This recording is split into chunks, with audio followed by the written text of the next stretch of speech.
और मैं इसको इमोरल और अनलॉफुल एक्ट मानता हूँ आयतुल्लाह खामेनी की मौत को। जो हमला हुआ ईरान के ऊपर, हम उसकी मजम्मत करते हैं।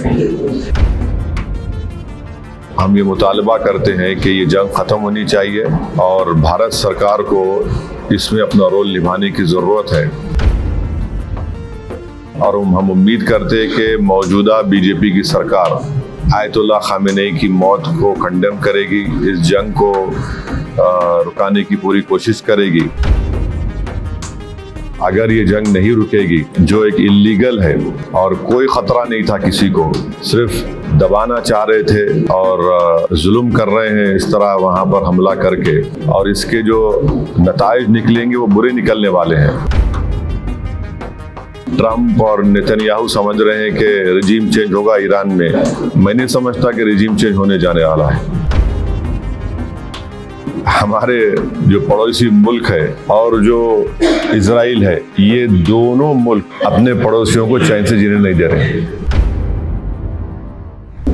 सबसे पहली बात तो यह है कि ट्रंप ने और बेंजामिन नेतन्याहू ने रमज़ान के मुबारक महीने में, जहाँ पर पूरी दुनिया के मुसलमान रमज़ान में रोज़ा रखते हैं, इबादत करते हैं रातों में, ऐसे मुबारक महीने में उन्होंने मिलकर ईरान पर हमला किया है और ये भी नहीं समझा कि मुबारक महीना रमज़ान का है। मगर खैर, वो तो इंसानियत को नहीं मानने वाले हैं बेंजामिन नेतन्याहू। और जो हमला हुआ ईरान के ऊपर, हम उसकी मजम्मत करते हैं। और ख़ास तौर से जब जेनीवा में बातचीत के ज़रिए से एक ब्रेक थ्रू हुआ था, और हो सकता था कि अगर वो बातचीत को मान लेते तो जितने न्यूक्लियर स्टॉक पाइल्स थे ईरान के पास, वो शायद इस्तेमाल नहीं होते।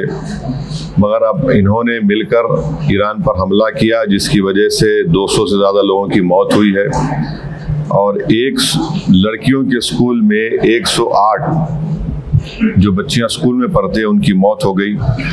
आयतुल्लाह खामेनी की मौत हुई है और मैं इसको इमोरल और अनलॉफुल एक्ट मानता हूँ आयतुल्लाह खामेनी की मौत को। और मेरी तरफ से, हमारी पार्टी की तरफ से, ना सिर्फ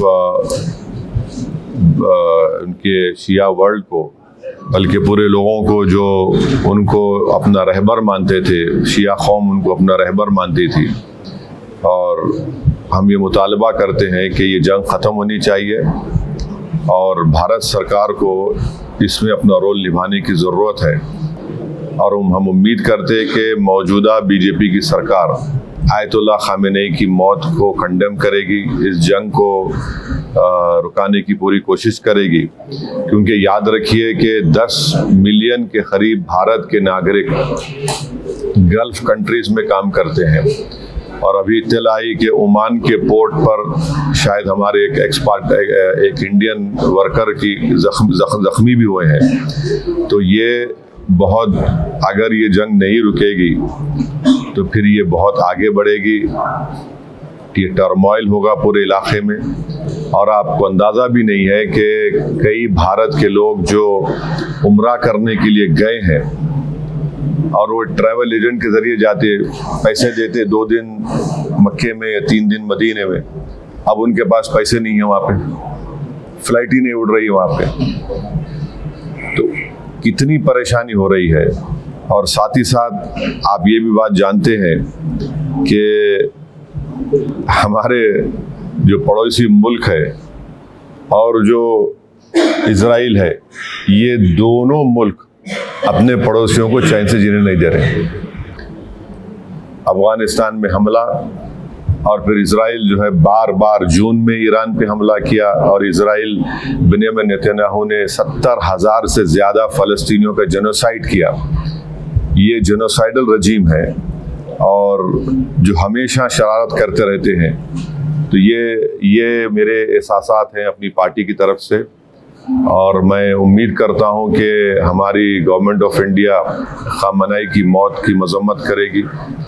और अगर ये जंग नहीं रुकेगी, जो एक इल्लीगल है और कोई ख़तरा नहीं था किसी को, सिर्फ दबाना चाह रहे थे और जुल्म कर रहे हैं इस तरह वहाँ पर हमला करके, और इसके जो नताइज निकलेंगे वो बुरे निकलने वाले हैं। हम लोग अंडर एस्टिमेट कर रहे हैं, ये ख़त्म होने वाली नहीं। अगर ट्रंप और नेतन्याहू समझ रहे हैं कि रिजीम चेंज होगा ईरान में, मैं नहीं समझता कि रिजीम चेंज होने जाने वाला है।